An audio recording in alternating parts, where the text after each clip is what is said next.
Hello everyone, this is Aarti and welcome to SR education online classes. Guys, आज की class में हम लोग जो डिस्कस करने वाले हैं वो मैथ पेडागोजी के टॉपिक को डिस्कस करेंगे, जो रिट के एग्जाम के पर्पस से काफ़ी इंपॉर्टेंट टॉपिक है। चाहे आप लेवल 1 के लिए प्रिपरेशन कर रहे हो या फिर लेवल 2 के लिए अगर आप प्रिपरेशन कर रहे हो, तो दोनों ही लेवल के लिए आज का जो टॉपिक रहेगा इंपॉर्टेंट रहेगा और बोर्ड की तरफ से आपके सिलेबस में भी इंक्लूड किया गया है। या फिर आप अदर किसी टैट के एग्जाम की प्रिपरेशन कर रहे हो या फिर आने वाली जितने भी आपके टैट के एग्जाम है, तो टैट के एग्जाम में भी आज की जो क्लास रहेगी काफ़ी हेल्पफुल क्लास रहेगी आपकी। और गाइस, अगर आपको इसकी पीडीएफ चाहिए तो पीडीएफ के लिए आप लोग टेलीग्राम चैनल से जुड़ सकते हैं। पीडीएफ आपको आसानी से टेलीग्राम चैनल पे मिल जाएगी। आज का टॉपिक हमारा जो रहेगा गणित की प्रकृति, तर्क शक्ति एवं पाठ्यक्रम में गणित की महत्वता के बारे में डिस्कस करेंगे और उसके साथ साथ सामुदायिक गणित या कम्युनिटी मैथमेटिक्स के बारे में भी डिस्कस करेंगे। किस प्रकार से हम लोग अपने दैनिक जीवन में दिन प्रतिदिन गणित या फिर मैथमेटिक्स का जो प्रयोग है वो किस प्रकार से करते हैं। तो चलिए फिर आज की क्लास को स्टार्ट करते हैं बिना टाइम वेस्ट किए।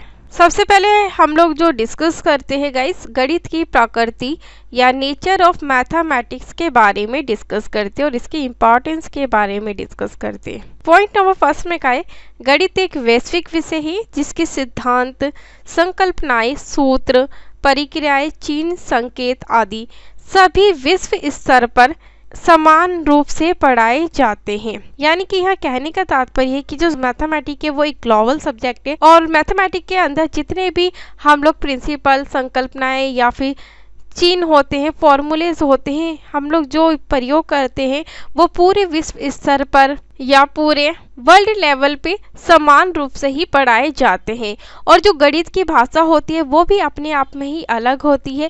गणित में हम लोग जो संक्षिप्त रूप में जो चिन्ह होते हैं, फॉर्मूलेज होते हैं, हम उससे ही इजीली समझ जाते हैं कि गणित में किसके बारे में बात की गई है। इसलिए गणित में जो लैंग्वेज का यूज़ किया जाता है वो भी संक्षिप्त यानी कि छोटे तरीके से बताया जाता है, चिन्हों और संकेतों के माध्यम से। तो इसका आपको ध्यान रखना है। और क्योंकि गणित की जो भाषा होती है, जो लैंग्वेज होती है, वो अपने आप में ही अलग होती है और पूरे अगर हम विश्व स्तर की बात करें तो समान रूप से ही गणित की भाषा का प्रयोग किया जाता है। वो जो मैथमेटिक्स है वो एक यूनिवर्सल सब्जेक्ट या सार्वभौमिक विषय होता है। इसमें जो भी एक बार नियम बना दिए जाते हैं उसके अकॉर्डिंग ही हमें क्वेश्चन को सॉल्व करने होते हैं। मैथमेटिक्स के अंतर्गत जो परिवर्तन है वो परिवर्तन बार बार नहीं किए जाते, तो इसका आपको ध्यान रखना है। आगे डिस्कस करते हैं गणित के निष्कर्षों का निरूपण तर्क एवं बुद्धि की सहायता से किया जाता है। और मैथमेटिक्स के अंतर्गत जो भी हम क्वेश्चन को सॉल्व करते हैं या फिर जो कंक्लूजन, निष्कर्ष हम निकालते,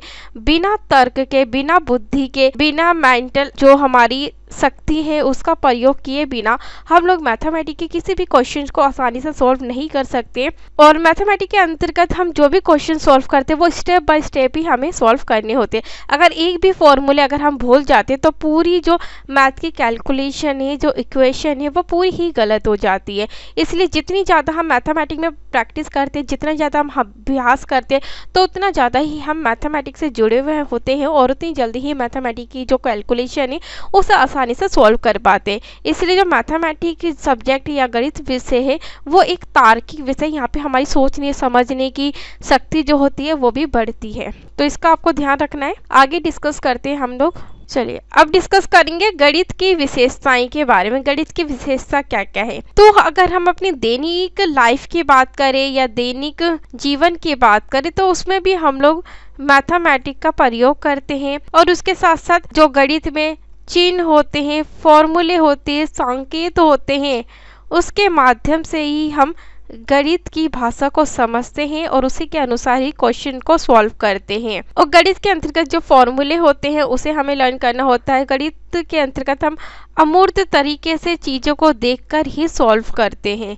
तो इसका आपको ध्यान रखना। और गणित विषय पढ़ने के बाद जो विद्यार्थी है वो अनुशासन में रहते हैं और उनकी जो मेंटल एक्टिविटी है वो अच्छे से कार्य कर पाती है। यहाँ पे सोचने समझने की, लर्न करने की जो थिंकिंग है वो भी बच्चों की बढ़ती है। इसलिए कोठारी कमीशन के अनुसार कहा गया था कि जो मैथमेटिक्स सब्जेक्ट है वो क्लास 1 से लेके क्लास 10 तक के जो सब्जेक्ट है उसमें अनिवार्य रूप से मैथमेटिक्स को शामिल करना है और कक्षा 1 से लेके कक्षा 10वीं तक के छात्रों को गणित विषय पढ़ाना है, ये आवश्यक है या फिर ये अन्य विषय के रूप में पढ़ाना है। तो इसका भी आपको ध्यान रखना है। आगे डिस्कस करते कम्युनिटी मैथमेटिक्स या फिर सामुदायिक गणित के बारे में डिस्कस करते हैं। तो हम सामुदायिक गणित में अगर हम देखते हैं अपने दैनिक जीवन में, अगर हम देखते हैं जो मैथमेटिक्स का हम दिन प्रतिदिन प्रयोग करते हैं या बैंक में हम जाते हैं तो वहाँ पे भी हमें मैथमेटिक्स का ज्ञान होना जरूरी होता है। कैलकुलेशन करने में, लेन देन करने में हमें मैथमेटिक्स की आवश्यकता होती है। कोई सामान खरीदना है या व्यापार करना है उसमें भी हमें मैथमेटिक्स की ज़रूरत होती है। या फिर हम चित्रकारी करते हैं या कोई चित्र बनाते हैं तो इसमें भी हमें मैथमेटिक्स के ज्ञान की आवश्यकता होती है कि जो चित्र बनाना है वो किस आकार से बनाना है, कितना बनाना है, किस तरीके से कलर का प्रयोग करना है, कितनी जगह छोड़नी है। ये बिना मैथमेटिक्स की कैलकुलेशन के हम लोग नहीं कर पाते। तो जो मैथमेटिक्स का सब्जेक्ट है ये बहुत ही अनिवार्य सब्जेक्ट है और काफ़ी इंपॉर्टेंट सब्जेक्ट है, तो इसका भी आपको ध्यान रखना है। अब हम आगे डिस्कस करते हैं पाठ्यक्रम में गणित का महत्व, यानी कि अब हम देखते हैं कि जो पाठ्यक्रम में गणित का महत्व किस प्रकार से है और जो गणित सब्जेक्ट है वो अन्य विषयों से किस प्रकार से जुड़ा हुआ है, तो इसके बारे में भी हम लोग डिस्कस करेंगे। तो सबसे पहले डिस्कस करते हैं कि फिजिक्स यानी कि भौतिक शास्त्र, भौतिक शास्त्र के अध्ययन या स्टडी के लिए हमें मैथमेटिक्स का ज्ञान होना काफ़ी ज़रूरी होता है। और हम फिजिक्स के अंतर्गत देखते हैं कि जो भी यहाँ पे नियम हमें अगर जानने होते हैं या गुरुत्वाकर्षण हो गया, बल के बारे में अगर हमें जानना है तो बिना मैथमेटिक्स के बारे में हम लोग जो फिजिक्स के नियम होते हैं, जो सिद्धांत होते हैं उसे आसानी से हम लोग नहीं समझ पाते। इसलिए जो भौतिक शास्त्र है उसमें भी गणित का संबंध देखा जाता है, तो इसका भी आपको ध्यान रखना है। आगे डिस्कस करते हैं नक्षत्र विज्ञान में गणित का महत्व, यानी कि हम एस्ट्रोनॉमी की बात करें या नक्षत्र विज्ञान की बात करें तो इसमें भी हमें गणित समय समय पर गणित की आवश्यकता होती है। जैसे कि पृथ्वी की वार्षिक गति कितनी है, कि पृथ्वी की दैनिक गति कितनी है, और इसमें भी हमें गणित की ज़रूरत होती रहती है। तो जो गणित का संबंध है वो हमें नक्षत्र विज्ञान के अंतर्गत भी देखने को मिलता है।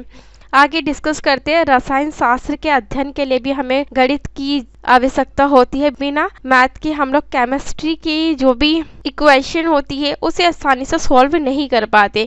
इसके अंदर हमें जो भी फॉर्मूले यूज़ करने होते हैं, जो रासायनिक हमें क्रियाएं करनी होती है, यानी कि कितनी मात्रा में कौन सा पदार्थ लेना है, तो ये सब हमें मैथमेटिक्स के ज्ञान के अनुसार ही हम लोग कर पाते हैं। अगर मैथमेटिक्स का ज्ञान नहीं होगा तो हम सही से माप तोल नहीं सकते वस्तुओं को, तो इसका भी आपको ध्यान रखना है। जैसे फॉर एग्जांपल अगर हमें कोई मेडिसिन बनानी है तो उसके लिए भी हमें मैथमेटिक्स का ज्ञान होना जरूरी है कि कितनी मात्रा में कौन सी चीजें लेके हमें बनानी है। आगे डिस्कस करते वनस्पति एवं जीव विज्ञान में भी हम लोग देखते हैं कि गणित का संबंध देखा जाता है। वनस्पति में हम लोग देखते हैं कि जो पौधों की जो हाइट है वो कितनी बढ़ेगी और जो पौधे वो किस तरीके से आगे ग्रो करेंगे, तो ये सब हम बिना मैथमेटिक्स की कैलकुलेशन के नहीं कर सकते। और जीव विज्ञान में अगर हम बायोलॉजी के अंतर्गत देखते हैं कि जैसे कि मानव के शरीर में कितनी हड्डियां हैं, मानव को किस तरीके से बैलेंस डाइट जो होती है, संतुलित आहार है वो लेना चाहिए, तो ये सारी चीज़ें हम लोग मैथमेटिक्स के अंतर्गत ही कर पाते। तो हम इन विषयों के साथ भी देखते हैं कि मैथमेटिक्स का संबंध जुड़ा हुआ है। आगे हम लोग डिस्कस करते हैं कि इतिहास के अंतर्गत भी हम लोग गणित का महत्व के बारे में देखते हैं, क्योंकि इतिहास में जैसे फॉर एग्जांपल अगर हमें किसी राजा के शासन के बारे में हमें देखना है कि किस राजा का शासन कब से कब तक हुआ था, किसने कब से कब तक इस जगह पे राज किया था, या कब मंदिर बनवाए गए थे, राजा का जन्म या शासक का जन्म कब हुआ था, कौन सा वंश पहले आया था जिसने दूसरे वंश को खत्म किया था, तो हिस्ट्री सब्जेक्ट में भी हमें गणित की आवश्यकता होती है। इसमें हमें डेट वगैरह याद करनी होती है कि किसने कब तक शासन किया, किसका जो वंश था वो कितने समय में चला, या फिर ये जो मंदिर बनवाया गया है ये किनके द्वारा बनवाया गया है और किस वर्ष बनवाया गया है। तो ये सब हम गणित के ज्ञान के अंतर्गत ही हम लोग हिस्ट्री के सब्जेक्ट को आसानी से पढ़ पाते हैं। आगे डिस्कस करते हैं ज्योग्राफी के अध्ययन के लिए भी हमें मैथमेटिक्स की जरूरत होती है। ज्योग्राफी में जैसे पृथ्वी के दैनिक गति हमें निकालनी है, पृथ्वी की हमें वार्षिक गति निकालनी है, या फिर पृथ्वी जो होती है कितने अक्ष पे घूमती है, तो ये सब हम मैथमेटिक्स के कैलकुलेशन के अनुसार अनुसार ही अच्छे से कर पाते हैं। तो ज्योग्राफी के साथ भी मैथमेटिक्स का संबंध देखा जाता है। आगे डिस्कस करते हैं गणित एवं अर्थशास्त्र। तो इकोनॉमिक के सब्जेक्ट में हमें समय समय पर गणित की आवश्यकता होती है कि कितना सामान हमें खरीदना है, कितना आयात करना है, कितना निर्यात करना है, या फिर राष्ट्रीय आय निकालनी है, राष्ट्रीय बचत निकालनी है, वो किस प्रकार से निकालनी है। तो ये सब हम इकोनॉमिक्स के अंतर्गत हम पढ़ते, तो इसमें भी हमें गणित की आवश्यकता समय समय पे पड़ती रहती है। तो जो गणित का संबंध है वो इकोनॉमिक सब्जेक्ट के साथ भी हमें देखने को मिलता है, तो इसे भी आपको ध्यान रखना है। आगे हम लोग डिस्कस करते हैं कि मनोविज्ञान के अध्ययन या मनोविज्ञान के स्टडी के लिए भी हमें मैथमेटिक्स का ज्ञान होना जरूरी होता है। जैसे इसके अंतर्गत हमें जैसे बच्चे की वास्तविक आय निकालनी है, बच्चे की मेंटल एज निकालनी है, या फिर हमें इंटेलिजेंस का जो हम फॉर्मूला लगा के हम बच्चे से रिलेटेड जो जानकारियां निकालते हैं, तो ये हम मैथमेटिक्स के ज्ञान के अनुसार ही करते हैं। तो इसलिए जो मैथमेटिक्स का संबंध है वो साइकोलॉजी सब्जेक्ट के साथ भी जुड़ा हुआ है। आगे डिस्कस करते हैं गणित का जो महत्व है वो चित्रकला यानी कि ड्राइंग के सब्जेक्ट में भी काफ़ी रहता है। और इसके अंतर्गत जैसे हमें चित्र अगर हमें बनाना है वो किस आकार का बनाना है, किस आकृति का बनाना है, ट्राइंगल शेप में बनाना है, रेक्टेंगल में बनाना है, या फिर सर्कल टाइप में हमें चित्र बनाना है, तो इन सब के लिए हमें गणित का ज्ञान होना जरूरी है। और इसी के अनुसार ही हम अच्छे से जो चित्रकारी है, जो पेंटिंग है, उसे भी अच्छे से कर पाते हैं। तो गणित का संबंध जो है वो चित्रकला या फिर ड्राइंग सब्जेक्ट के साथ भी जुड़ा हुआ है। आगे डिस्कस करते हैं फिजिकल एजुकेशन के साथ भी जो मैथमेटिक्स का संबंध है वो देखा जाता है। जैसे कि कितने किलोमीटर में हमें ये रेस दौड़नी है, या फिर शरीर का तापमान कितना है, खून का दाब कितना है, और शरीर को किस तरीके से स्वस्थ रखा जा सकता है, और बैलेंस डाइट या संतुलित आहार का हमें किस तरीके से रूटीन बाय रूटीन प्रयोग करना है। और जैसे कि वॉलीबॉल हो गई, हॉकी, बैडमिंटन, कबड्डी, हमें किस तरीके से खेलना है, या रस्सी खींचनी है, दौड़ना है, तो इन सभी में हमें मैथमेटिक्स की आवश्यकता होती है। तो बिना मैथमेटिक्स के हम लोग फिजिकल एजुकेशन जैसे सब्जेक्ट को आसानी से नहीं पढ़ सकते। तो इसलिए हम जो संबंध है फिजिकल एजुकेशन के साथ भी मैथमेटिक्स का देखा जाता है, तो इसका भी आपको ध्यान रखना है। आगे हम लोग डिस्कस करेंगे अब तर्क शक्ति के प्रकार यानी कि टाइप ऑफ रीजनिंग के बारे में डिस्कस करेंगे। और सबसे पहले आपको याद रखें कि तर्क शक्ति है क्या। हम जब भी मैथमेटिक्स में कोई भी क्वेश्चंस को सॉल्व करते हैं तो इसके अंतर्गत हमें एक तो अभ्यास बहुत ज़्यादा करना होता है, हमें लॉजिकल थिंकिंग का बहुत ज़्यादा प्रयोग करना होता है, और उसी के अनुसार ही हमारी जो मैथमेटिक्स की कैलकुलेशन है वो अच्छे से सॉल्व हो पाती है। और यहाँ पे जो ज्ञान मिलता है वो हमेशा स्थायी और परमानेंट रहता है, तो इसका भी आपको ध्यान रखना है। इसलिए मैथमेटिक्स में हमें सबसे ज़्यादा जो मेंटल एक्टिविटी है, जो लॉजिकल थिंकिंग है, जो सोचने समझने की जो क्षमता है, वो हमारी मैथमेटिक्स के सब्जेक्ट से बढ़ती है। तो जो तर्क शक्ति दो प्रकार की होती है, एक होती है आगमन तर्क यानी कि इंडक्टिव लॉजिक, या फिर इंडक्टिव लॉजिकल भी इसे कहते हैं। इसके अंतर्गत जैसे कि कोई भी जो नियम होते हैं वो बच्चों को पहले से नहीं बताया जाता है। यहाँ पे बच्चा कोई भी क्वेश्चन जब सॉल्व करता है तो यहाँ पे वो खुद पहुँचता है, पहले उस चीज़ को करके देखता है बार बार, उसी के बाद ही उस नियम पे या फिर उसी के बाद ही उस चीज़ों पे भरोसा करता है कि त्रिभुज के तीनों कोणों का योग जो 180 डिग्री हुआ वो कैसे हुआ। तो यहाँ पे जो भी प्रयोग करना होता है, पहले बच्चों को खुद त्रिभुज के हर कोणों का माप करना होता है, और उसी के बाद भी बच्चे को पता लग पाता है कि त्रिभुज के तीनों कोणों का जो योग है वो 180 डिग्री होता है। तो आगमन तर्क का जो प्रयोग है यहाँ पे बच्चे खुद प्रैक्टिस करते हैं और खुद उस नियम, उस उदाहरण तक पहुंच पाते हैं। तो इसलिए यहाँ का जो ज्ञान होता है आगमन तर्क के द्वारा जो मिला हुआ ज्ञान होता है, तो ये बच्चे का हमेशा स्थायी रहता है, परमानेंट होता है, क्योंकि बच्चे ने जो भी क्वेश्चन को सॉल्व करा है वो अपने दिमाग से अपने आप अभ्यास करके किया होता है। यहाँ पे बच्चे को पहले से कोई नियम सिद्धांत नहीं बताए जाते, तो इसका आपको ध्यान रखना है। अगला हम देखते हैं कि अगला टाइप कौन सा है, निगमन तर्क। निगमन तर्क या फिर हम कहते हैं डिडक्टिव लॉजिक या डिडक्टिव लॉजिकल। इसके अंतर्गत पहले से बच्चे को नियम सिद्धांत उदाहरण दे दिए जाते हैं, उसी के अनुसार ही बच्चे को दूसरे जो क्वेश्चंस होते हैं उसको सॉल्व करना होता है पहले वाले को देखकर। तो इसमें जो भी बच्चों को सिद्धांत नियम बताए जाते हैं वो पहले बता दिए जाते हैं। इसलिए यहाँ का जो ज्ञान होता है डिडक्टिव लॉजिकल में, तो बच्चे का ज्ञान परमानेंट नहीं होता। यहाँ पे बच्चा क्वेश्चन को सॉल्व करने के बाद उस चीज को भूल जाता है कि यहाँ पे बच्चों को पहले ही बता दिया जाता है कि त्रिभुज के तीनों कोणों का योग 180 डिग्री होता है और उसी के आधार पर आपको अगला क्वेश्चन सॉल्व करना है। तो इसका भी आपको ध्यान रखना है। आगे डिस्कस करते हैं गणित की भाषा, लैंग्वेज ऑफ मैथमेटिक्स के बारे में डिस्कस करते हैं। गणित की अगर भाषा की बात करें, लैंग्वेज की बात करें, तो गणित की भाषा ही पूरे विश्व स्तर में एक समान रहती है और सभी एक तरीके से गणित की भाषा को पढ़ते हैं और एक तरीके से गणित जैसे सब्जेक्ट को पढ़ाते हैं। गणित के अंतर्गत हम लोग कोई भी जो चिन्ह होते हैं, जो संकेत होते हैं, उसके माध्यम से हम लोग समझ जाते हैं, यानी कि संक्षिप्त या छोटे रूप में हम लोग गणित के बारे में हम पता लगा लेते कि इस क्वेश्चन में इस चीज को सॉल्व करना है। जैसे देखते हैं किस तरीके से जो मैथमेटिक्स की लैंग्वेज होती है, जैसे प्लस अगर हमें करनी होती है तो इस तरीके से प्लस का साइन हमें दे दिया जाता है, तो हम लोग पता लगा लेते हैं कि इस क्वेश्चन में प्लस करना है या माइनस करना है, इस तरीके से चिन्ह होता है। मल्टीप्लाई का इस तरीके से चिन्ह होता है। अगर हमें डिवाइड करनी है दो संख्याओं के बीच तो इस तरीके से हमें डिवाइड के बारे में पता लगता है। और अगर हमें प्लस और माइनस अगर दोनों इक्वेशन है हमारी, तो इस तरीके से हम लोग पता लगा लेते हैं यहाँ पे कि प्लस और माइनस दोनों होगी।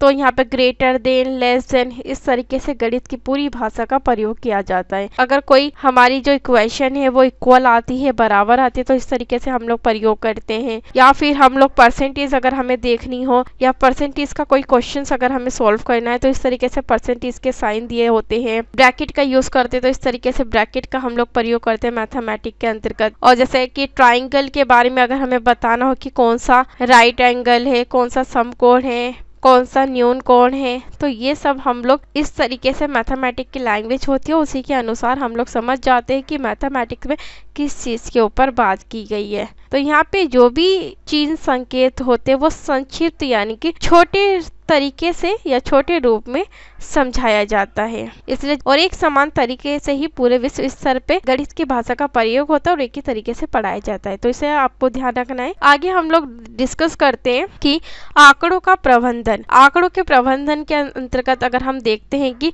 इसमें हम लोग मैथमेटिक्स के जो आंकड़े हैं उसे इकट्ठे करते हैं, उसकी कैलकुलेशन करते हैं, उसे सॉल्व करते हैं और जो हमें मैथमेटिक्स का ज्ञान चाहिए होता है उसी के अनुसार ही हमें प्राप्त होता है। तो हम लोग कोई भी क्वेश्चन जब सॉल्व करते तो वो हर तरीके से हम लोग अपने माइंड का यूज़ करते, थिंकिंग करते कि इस तरीके से ये क्वेश्चन सॉल्व होगा, इस तरीके से ये क्वेश्चन सॉल्व होगा।